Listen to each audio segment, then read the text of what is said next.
Eh bien bonjour, alors je vais vous montrer ce qu'est Rome le matin ici, vous voyez, je vais faire le petit tour.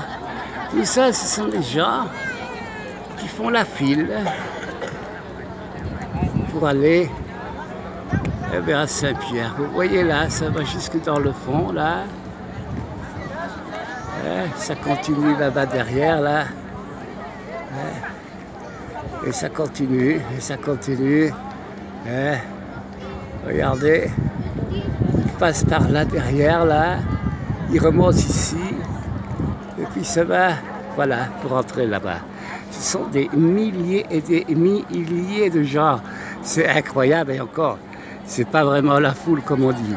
Mais bon, je vous montre ça, mais moi c'est plutôt pour vous parler. Eh bien, toujours de la même histoire. Et je profite pour faire quelques vidéos, les dernières, puisque, bon, comme je vous l'ai dit, moi je suis comme un clochard ici. J'ai plus rien du tout. Ça veut dire que je vais entamer les derniers crédits que j'ai sur mon smartphone. Et après ça, eh ben, il n'y aura plus rien. Jusqu'à ce que je referai de l'argent là. Bonjour petite. Bonjour. Voilà. Alors, voilà. J'ai ici, je vous montre là. C'est une lettre que j'ai envoyée à Monseigneur Becchiu, numéro 2 du Vatican. Et j'ai envoyé ça très exactement le 7 janvier 2015. Cette lettre, ben, c'est quelque chose d'assez particulier de l'histoire, mais je ne parlais pas encore de Dante Alighieri parce que j'étais encore occupé à l'étudier. Alors voilà, je vais traduire ça parce que c'est en italien, je l'avais écrit en italien. Et j'ai écrit ceci. Monseigneur, c'est le père Ardura, président de la commission des sciences historiques, qui m'y a recommandé et votre personne. Voilà donc, Excellence, quelques éclaircissements pour cette question très particulier de l'histoire. Alors, j'ai écrit, j'ai vu que l'Église catholique recommandait le pardon. Et je voudrais voir si ceci est la vérité, parce que j'ai senti de la bouche même de sa sainteté, le pape François, j'ai vu ça à la télévision, qui a demandé au confesseur de ne pas donner les coups de bâton dans le confessionnel, mais bien de pardonner. Et aujourd'hui, Monseigneur, je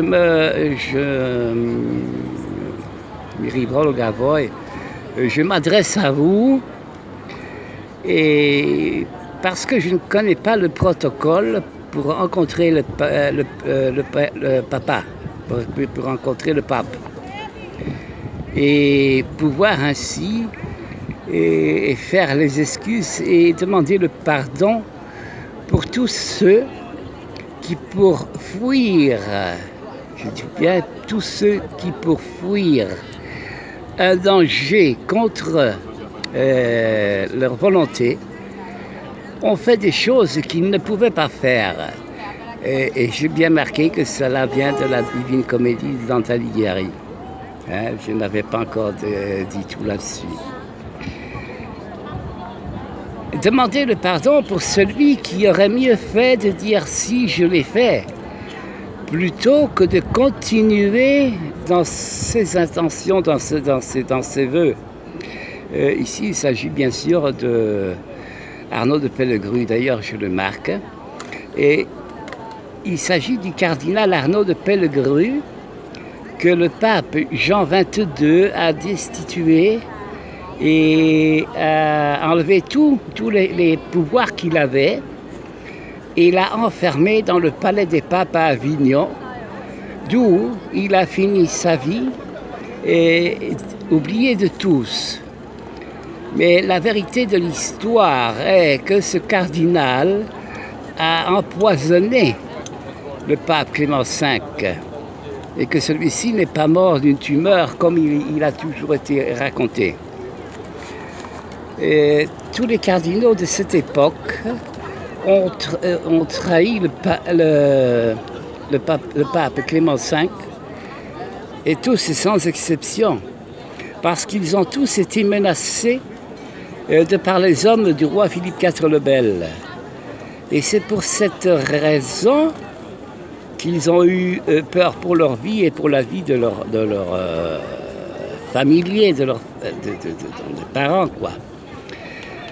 Et c'est à cause de cela que le roi et Philippe IV le Bel a pu réussir cette ignominie de l'histoire et faire condamner des milliers d'innocents dans les prisons, les tuer à cause des tortures qu'ils ont subies. Vous voyez que je parle là des Templiers. Et ça, c'est la vérité historique que l'Église ne pouvait pas avouer. Je parle bien sûr des cardinaux. Ne pouvait pas avouer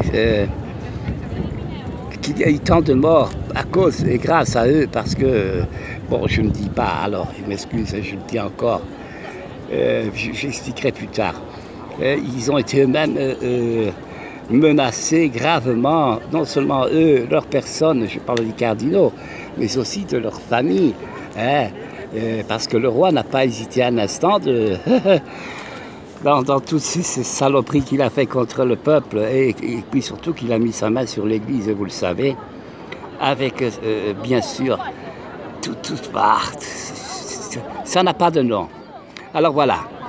Et pour tous ces princes de l'Église qui ont permis un tel massacre, je voudrais demander le pardon pour eux, parce que je suis sûr qu'aujourd'hui, eh bien, ils se sont repentis. Ben, quand je parle de repentir, les pauvres, sous la menace, bon, c'est terrible. Et je voudrais aussi demander le pardon pour celui que l'homme a appelé la bête. Ici, il s'agit du roi, tout simplement. Et parce que l'homme a oublié que la bête est faite aussi de sang humain, et c'est un humain. Hein? D'ailleurs, il suffit de regarder un petit peu la Bible pour comprendre ce qui est dit là-dessus. Alors, je continue. Au nom de Dieu, je demanderai à ce que l'Église restitue, excusez, il y a tellement de vent, restitue tout ce qu'elle retient depuis des siècles. Et je suis sûr, vous savez, l'italien, bon, enfin moi je me remets entre les mains du pape, donc de la clé blanche et de la clé d'argent et la clé d'or, celle qui ouvre la porte, quoi. Et je compte sur vous, mon Seigneur, pour faire savoir à sa sainteté qu'il y a quelqu'un qui a bien suivi l'histoire et qui a découvert tous ses secrets. Je demanderai de pardonner au nom du pape Clément V, lequel n'a pas eu le temps et on n'a pas laissé le temps de le faire. Et bien sûr, avec toutes les saloperies qu'on a fait contre lui. Hein? Et le pape Clément V a reçu en confession la vérité historique de la part de Guillaume de Nogaret, qui lui a révélé la vérité de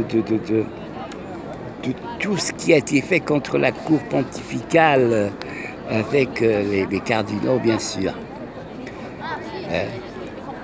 Et que s'il a été assassiné, c'est à cause justement de la peur que les cardinaux ont eue. Et Carnot de Pellegru l'a fait savoir aux hommes du roi.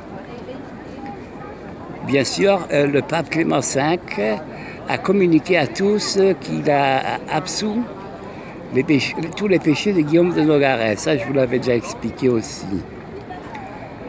Je ne puis malheureusement pas tout écrire ici de toute l'histoire qui serait trop longue, hein. Mais je voudrais vous faire savoir que le carré de Satan n'a plus de secret pour moi. Alors, en attente de ce jour béni de Dieu, je prierai de toutes mes forces pour être finalement entendu de celui qui a reçu les clés de Saint-Pierre et finalement mettre un point final à une histoire vieille de 7 siècles. Si vous avez bien compris, mon Seigneur, je voudrais seulement demander le pardon pour tous les cardinaux et toutes les personnes de l'Église qui ont traduit le pauvre pape Clément V. Et ce, à cause de la furie de la bête. Puis j'ai rajouté bien sûr que seul un pape peut assumer la responsabilité du futur de l'ordre, le plus précieux que l'Église n'a jamais vu, et que je suis là pour le faire souvenir, hein, pour faire ricordarlo. Je me tiens à la volonté de sa sainteté le pape François. Je dis oui sur l'autel sacré et je maintiendrai ma promesse jusqu'à la fin pour faire plaisir à Dieu. Voilà, et puis j'ai rajouté que je mettais quelques traductions du carré de Satan, etc. Et ça, c'est une lettre que j'ai envoyée il y a maintenant en 2015. Parce que je n'avais pas encore traduit la Divine Comédie. Ce que j'ai fait par après. Ensuite, je lui ai envoyé, donc cette année, j'ai envoyé la thèse de la véritable histoire du pape Clément V et de la Divine Comédie. Ensuite, eh bien là, au mois de mai, j'ai envoyé une lettre officielle au pape François pour lui demander un entretien pour pouvoir défaire le nœud du péché qui a été fait au Val d'Aoste. Je vous ai dit que je ne ferai pas le reportage parce que bon, ça ne va pas. Et c'est avec cette histoire justement du Val d'Aoste que je n'ai pas voulu continuer à cause de tous les intelligents et tous ceux qui m'ont insulté là, et qui était la chose la plus intéressante, et que va finir cette histoire-là. Et pour tous ceux qui se sont dit templiers, hein, je ne parle pas de ceux qui ont été adoubés parce qu'ils étaient dans l'ignorance, mais ils n'ont pas tous été parce qu'il y a un cardinal de Tahiti là, qui a été nommé chevalier templier par un ordre bidon, hein, vous savez de qui je parle.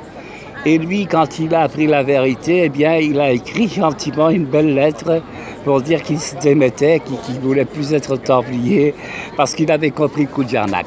Alors voilà, ça c'était pour cette petite lettre-là.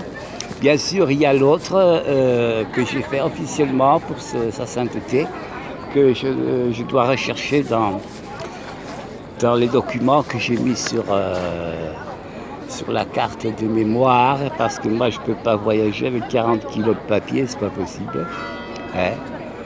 Donc voilà, voilà pourquoi je suis ici, ok? Je vous dis salut, et s'il y a encore une vidéo à faire quelques espèces, je le ferai, parce que je vais profiter de la fin de tous ces crédits. Regardez, le monde ça continue là, ça va même derrière mon dos, hein, parce que moi je suis assis sur ma chaise roulante là. Vous voyez, c'est vraiment, je ne sais pas combien de milliers de gens il y a là, mais bon, c'est ça Rome et c'est comme ça tous les jours. Bon, je vous dis salut et à la prochaine. Ciao.